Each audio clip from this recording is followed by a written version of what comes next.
এটা এখানে হচ্ছে প্রক্টোরিয়াল টিম আছে, একজন অ্যাসিস্ট্যান্ট প্রক্টরও আছে। হ্যাঁ, তো তারা এটা আসলে দেখবে, আমাদের যদি বলে যেভাবে বলবো সেভাবে আমরা কাজ করতেছি। সার্বিক নিরাপত্তা মানে এখানকার এখন পর্যন্ত আমরা যতটুকু আমি ঘুরে দেখেছি, সার্বিক নিরাপত্তা পরিস্থিতি এখন অনেক ভালো আছে। সবাই নির্বিঘ্নে নিশ্চিন্তে ভোট দিচ্ছে। ইনশাল্লাহ দেখা যাক, এইভাবে থাকলে সমস্যা হবে না। ইনশাল্লাহ সবকিছু ঠিকঠাক মতো আমরা সম্পন্ন করতে পারবো। সাধারণ মানুষ যারা, তাদের আসলে যারা এই রেগুলারই যে ঢাকা ইউনিভার্সিটিকে হয়তো ব্যবহার করে তারা বিভিন্ন জায়গায় যাতায়াত করতো, তাদের জন্য আজকে আসলে একটু ঝামেলা হবে, তারা একটু কষ্ট ভোগ করবে। এখন কিছু করার নাই, এখন যেহেতু আজকে একটা দিন তাদেরকে একটু কষ্ট করতে হবে, এরপরে কাল থেকে তো তারা আবার স্বাভাবিকভাবে কাজ করতে পারবে। আমাদের সব দিক দিয়ে খোলা আছে। এটা ঢাকা মেডিকেল সারা ঢাকায় যে কোনো দিক দিয়ে যাইতে পারবে, জাস্ট খালি ঢাকা ইউনিভার্সিটির ভিতর দিয়ে না গেলেই হয়। এটা আসলে নিরাপত্তার স্বার্থে এটা করা হয়েছে।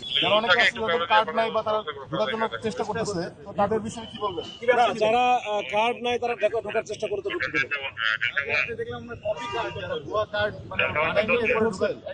আমরা ধরেছি এবং ওইটা নিয়ে আমরা কাজও করতেছি।